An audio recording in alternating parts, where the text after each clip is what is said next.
We are looking at recognizing our donor's anniversary, defined as the date of the first gift to our organization. Do you have any ideas on how to best recognize this anniversary, or perhaps you can share things you've seen others do? Sure.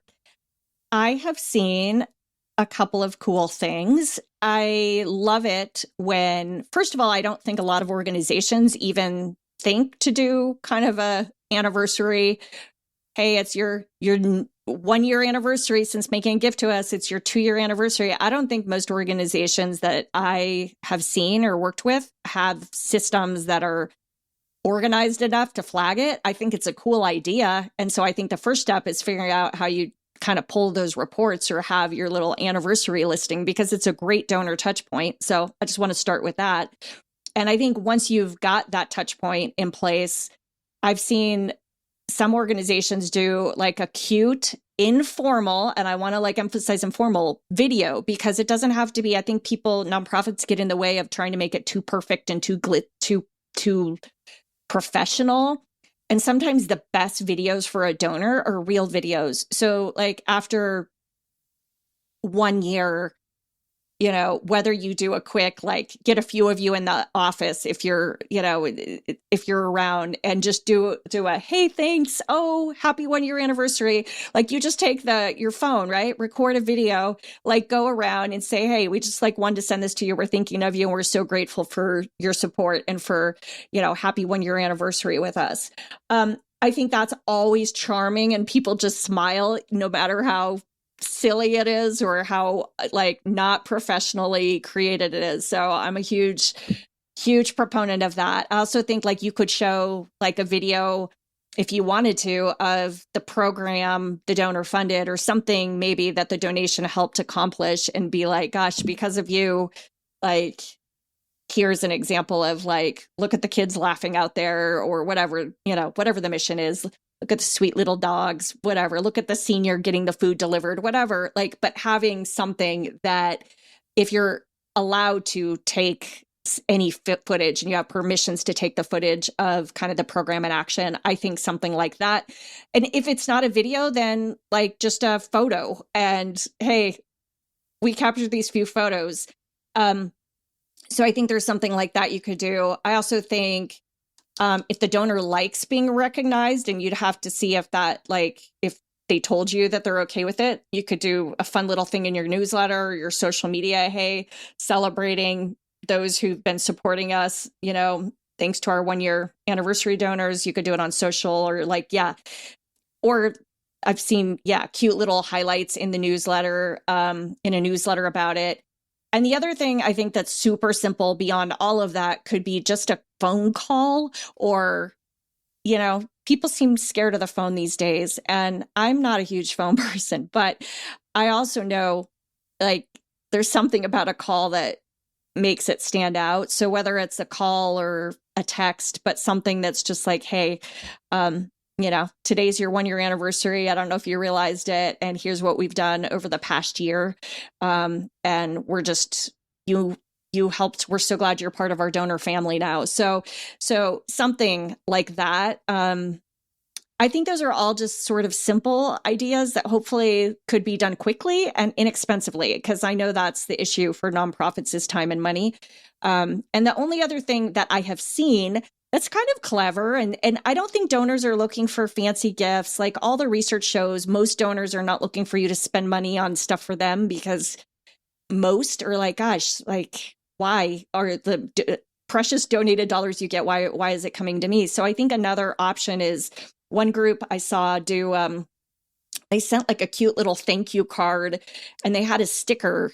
Like they had this, because they had a system in place, it was like the 1 year anniversary sticker, and it was something tied to the mission. And then for if you made it to 2 years, you got like a 2 year anniversary sticker that was a little different, but like something that was just kind of a cute little, oh, I'm going to get my sticker this year. And people are so into this stuff in weird ways with water bottles and everything these days. Like you can just have fun with it. So at the end of the day, it's just about being thoughtful, knowing your donor audience, and just trying something that is puts a smile on their face, so they want to keep giving. So those are some of the ideas I've got.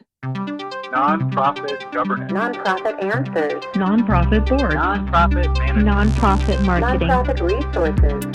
Welcome to Nonprofit Everything, the podcast where hosts Andy Shurick and Stacy Wedding answer your questions about all things nonprofit. Hey everybody, welcome to the Nonprofit Everything podcast. I'm Andy Shurick. I'm here with my pal Stacy Wedding, and we're here to answer whatever nonprofit questions you send in to us. So the way it works is you email questions to us at questions@nonprofiteverything.com or send them to us some other way, and we will do our best to answer them. And if we can't, we will rope in a guest expert to do that for us. Today we got a couple of good ones, and we appreciate that you've taken the time, so we'll jump right in.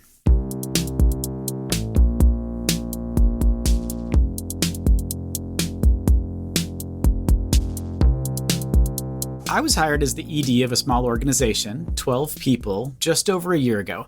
My leadership style is to empower folks and let them do their magic, getting out of their way. I continue to ask certain staff to come up with new ideas or overhaul something that isn't working. I even tell them to disregard what exists and to start fresh with no repercussions. There seems to be this inherent fear and reluctance to take bold action, and so we're just moving along slowly and still inefficiently. When I've spoken to some of our managers, they've told me that the former ED micromanaged, made all the decisions, and didn't empower the team in any way. These are educated, smart people who seem to be stuck in paralysis mode. What guidance can you give me? Oh, that's so frustrating when you're a leader and you just want people to move and be creative and brains just come up with new ideas. So I hear you on that. First, I think you know this already, but I think it's going to take some patience, which is probably, I'm going to guess, not your strong suit. And it's going to take some time to really to build a new culture, to build trust that they didn't have, it sounds like, before. I mean, I think there's so many employees that have PTSD from their prior bosses or got used to working in that manner and were rewarded for it, just do things and not think out of the box and not do anything. And so as a result, it's not just like something you flip on a light switch. So I think figuring out ways, can you try smaller or incremental changes? Can you maybe start by giving them advance notice? So I'm going to just share, personally, I'm not one that does well on the spot with, if someone's like, let's think out of the box or let's come up with some new ways to do this or improve it. I'm not that person that's great on the spot to do that. Some people are, but if you tell me in advance, we're going to have a meeting about this, we're going to have just throw spaghetti against the wall, throw our ideas up there, throw new approaches up there, whatever, in ways we can improve or strengthen. I'm going to actually be the one that's kind of like the little, front row student in school that sits there and thinks about it and really starts to process it, because that's the way I handle those things. And then I'm going to come prepared with an idea or two. And I think probably you know this already, but the worst thing you can do is then shoot down anything. I think you really have to create a safe space, make it fun. Maybe you even go off site for some creative energy, bring people together and say, hey, we're just going to throw ideas up there. There is no, we're not going to sit there and critique them. That's not what today's meeting is about. The first step is to kind of be thinking out of the box, but I would give them advance notice. I would try to make it fun in a laid back environment. Maybe start with a smaller concrete thing, not like a big, huge, let's create a whole new program, but maybe it's just something much more concrete and micro that people can kind of wrap their brains around. And over time, I think that builds trust. You start to see there's going to be some people who are never going to get there. That's just not who they are. And so you got to realize that. But there's going to be some people who probably you can over time move the dial. So that's the way I would do it, is just kind of trying to give them space, give them time, and affirm them along the way and try to make it something that's more fun than different, because clearly they're wired a bit differently than you. And that's not a bad thing. It just means you got to figure out strategically how to who to bring in, when, and how. So I don't know. That's what I would do. What about you, Andy? For me, there's nothing scarier than a blank sheet of paper. Yeah. So if somebody comes and says, like, we need to do something different, you're like, okay. Right. So I'm going to need some context or because it feels like you've come in and you've got a sense that something's moving more slowly than you'd like, or you mentioned inefficiency. So I think maybe instead of just saying, do your magic, right? And maybe you're not, right? But I think maybe talk about like, I don't think that this specific program is reaching enough people, or I think it takes us too long to do X, Y, and Z. Can you help me come up with some ideas that can maybe make this process go faster, or something that can serve more people with our current resources? Like, are there specific challenges that you could give the team that then give them a basis to be able to make recommendations? Maybe you're already doing that and it's just not working, in which case, yeah, Stacy's idea of like, well, just let's get out of here and see if a change of scenery helps. But I think, expecting people to do something different, especially if they've been trained over years to just like do it this one way, and now you're like, no, do something else.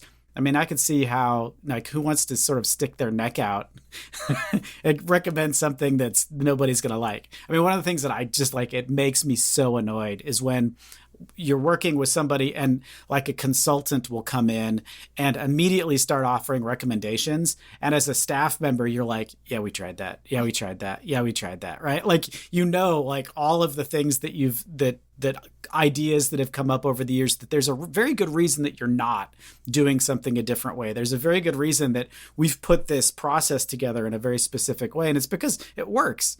And maybe there are better ways to do it, but just like expecting someone to just like invent it without knowing the history is, I don't know that that's going to work out necessarily.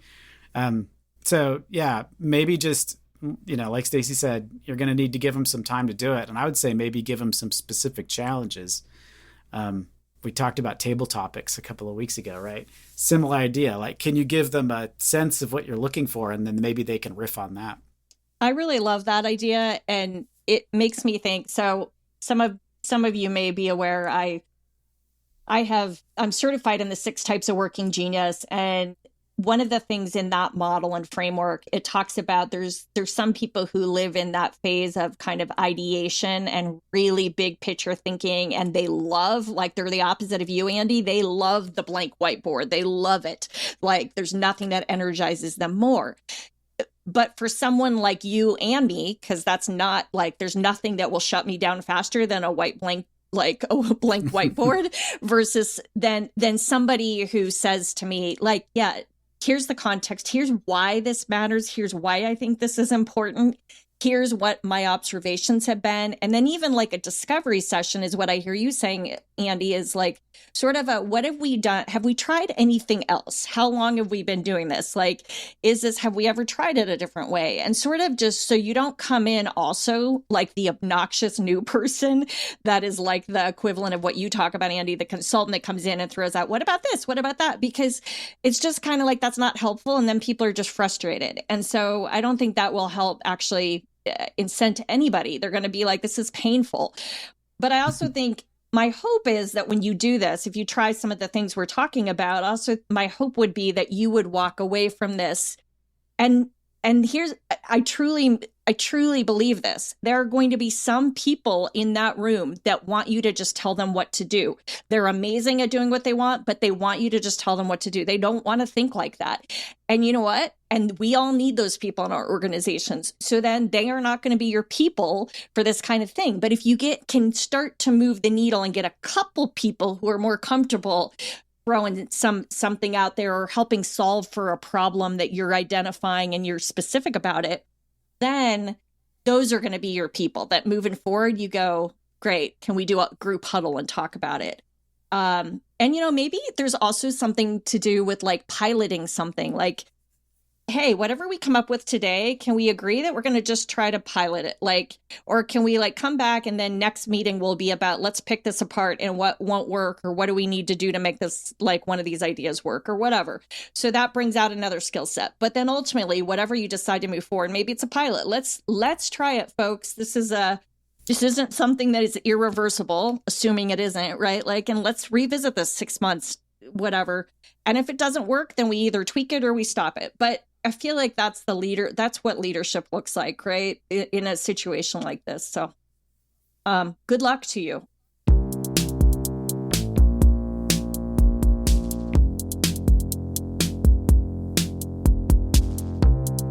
Recently, our board started to explore the idea of doing a deeper screening on potential board candidates.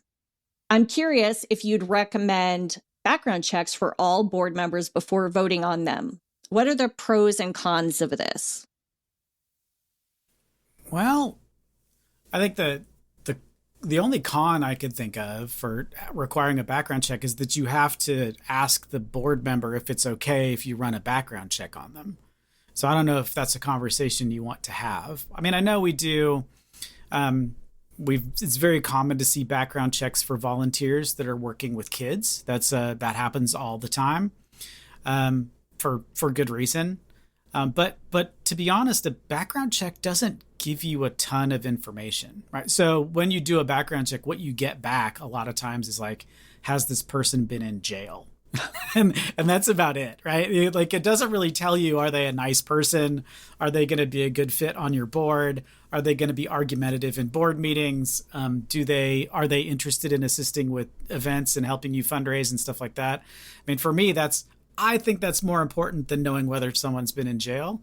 But that, it depends on what your organization does. Like, so if I can see a kind of organization where doing a background check for something like that would be just a smart idea. I mean, maybe you're an organization that's all about getting background checks. I don't know. Maybe that's part of your mission.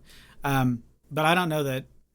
I don't know. I don't. For me, that's not the most important thing I need to know about a board member. So I don't know that that's how I would start the vetting process. What do you think, Stacey? I think. So I would agree with you. For me, it means there's a few things that come up for me. I think whatever the policy is, it needs to be done. Whatever you choose to do needs to be a policy and done consistently. So it doesn't feel like one person's being, it needs to be fair, just like you would with HR or volunteer. Like, it needs to be a fair process that someone's not single-handedly being, selected for a background check because they seem shady. Like, I mean, you probably shouldn't even have them on your, be recruiting them, right? But that's a terrible idea. But I think so. Whatever it is should be like, if you decide you're going to do that, you need some sort of, like, if you have a due diligence policy, which some boards do, like due diligence is part of the recruitment process.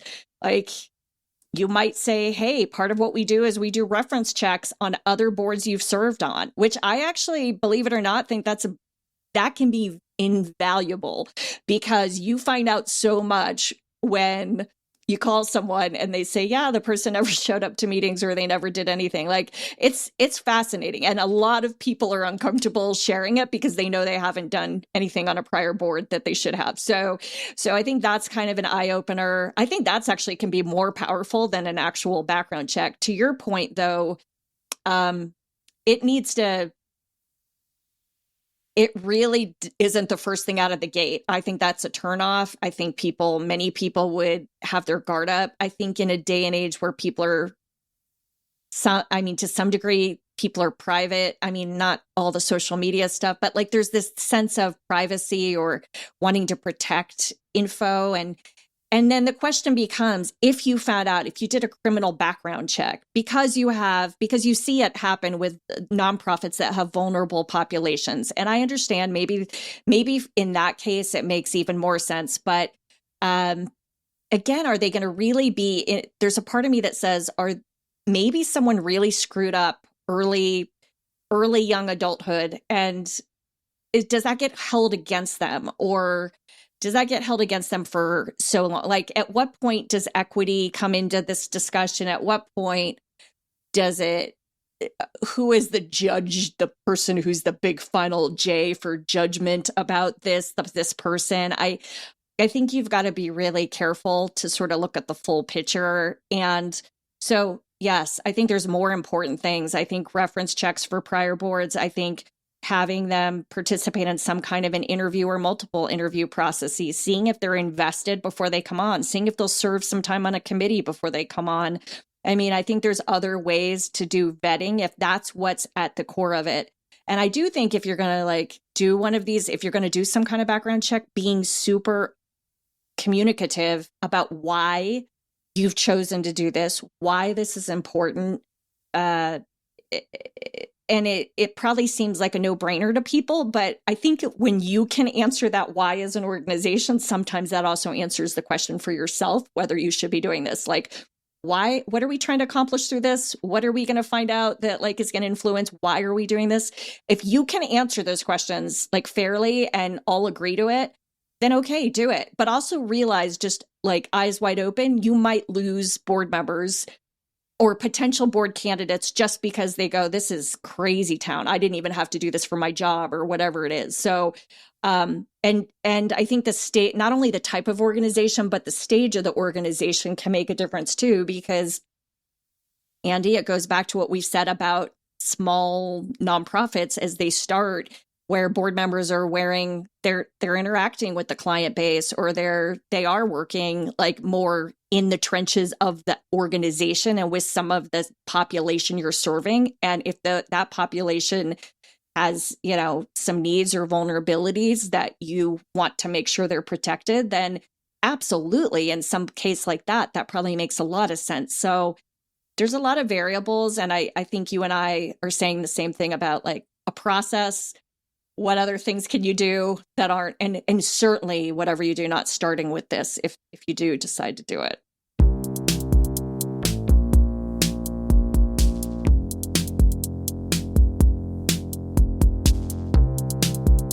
We have a 15 plus year administrative assistant who is in her 80s.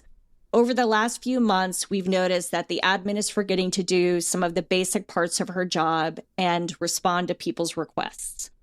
We also find that she can't often hear someone ringing our office doorbell, so others jump up to accommodate. My biggest challenge, though, is how to address an aging employee who is slowing down. I know she likes the work and enjoys learning new things, but at what cost to the organization? Sometimes we all do some of her job because we can do it quicker. Have either of you helped an aging employee get through this cognitive decline or realize it may be time for retirement? Oh, this is so sad. I know, this hurts my heart. I don't like this. I mean, I'm sorry. It's not that I don't like the question. I just go, oh, this is awful. Yeah, it's hard to do.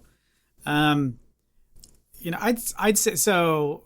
I have worked with folks that were sort of slowing down, and I had the opposite problem, is that she thought that she wasn't doing a good job. She'd come into my office and say, oh no, we forgot this, I didn't do this. And the truth is she was fine. She didn't, you know, for what we needed her to do, she was doing a great job, and we didn't really need more from her. And she was kind of harder on herself than, and she did eventually retire, but it was kind of the sort of little, almost like an opposite story, where she just felt like she just didn't think she could do what she needed to do, even though she seemed to be, I thought she was doing a great job. So it's kind of the opposite. One of the things we did though, is we got her help, like somebody that could just help do her job with her. In our case, it was a volunteer. We found a volunteer that was interested in that activity and just paired her up with the volunteer, and then she and the volunteer could do things, because some of the stuff that she was supposed to be doing was like, you know, opening and closing the really heavy door in the middle of the conference room, like that big sliding thing. Like, it was really heavy, and she was not big enough to do it. So having somebody that could help her with those kind of things was one of the reasons we got that extra person. But yeah, just a volunteer to kind of help them along. And the other side of it is, as hard as it's going to be, it's sometimes this is just a conversation. Sometimes this is like, look, we love you. You're amazing. We've had so much, you know, you've done so much good for the organization over the years. What we've noticed is like that things are starting to drop, and we don't want to, you know, we don't want you to make you uncomfortable. We don't want to make it sound like you're in trouble or anything, but we need to talk to you about, like, how do we make sure that these things are going to get done? Like, is there something we can do to help you remember them? Do we need a new to-do list, a new system to help these things happen? Maybe something we can add. And a smart person is going to finally start to realize that maybe this isn't something that, if they love the organization, maybe that they're not the right person for that job anymore.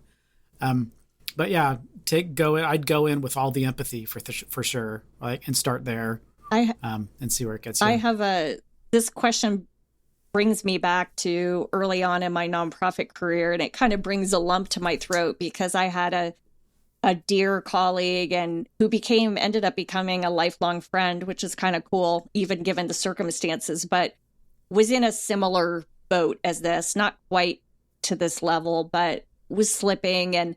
And what I learned as, someone really young and supervising and managing someone who was older than me is, I had to make the conversation not about age, even though I had my suspicions it was age, but I learned a lot at that stage of my career. I can't bring up age, right? I have to make this has to be based on performance, and this has to be based on what is or isn't getting done. And it has to be, but it can be done kindly, and it can be done keeping the person's humanity intact. And so, yeah, ultimately this person we had to let her go, but it was one of those things that was just like a big eye opener at that stage. And I thought, gosh, sometimes I also don't think someone likes feeling when they start to have the performance-based conversations and you're sort of saying, hey, things are falling through the cracks and stuff. No, that doesn't feel good for anybody. And so at some point, I think it was a hard decision, and it was a hard decision for this particular woman, but that I worked with. And, it was hard for her to hear it. And I think she was mad for a while, as I understand, right? And and hurt, and just all the things that are natural human emotions, particularly when you have some of your identity and just your passion caught up in an organization. But we got through it. I think treating people with dignity through it. I think treating people, and again, it's not about, like, I had to remember I can't treat her any different than a 27-year-old who isn't doing their job, right? Like, I have to have the same type of conversation, but maybe there's a little more nuance without coming right out and saying age. I don't know. That was just a big learning for me. It reminds me when my grandmother got super old. She drove until she was in we finally convinced her to give up her driver's license when she was 90. And that was the hardest conversation I have ever been a part of. Is how do you tell this lady, you can't see over the steering wheel anymore. Like, your Buick is going to kill somebody. Like, it's time to start thinking about, like, how do we get you from place to place without putting you someplace dangerous? Like, so don't worry, those conversations are going to come up over and over again in your life. Yay. So you might as well start getting used to them now. Well, there's a bright spot.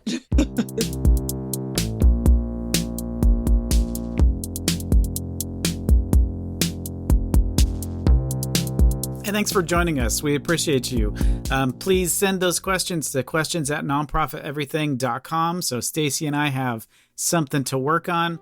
We really, the only reason we do this podcast is because of the response that we get from folks that are asking questions, letting us know that they really appreciate that we're doing this.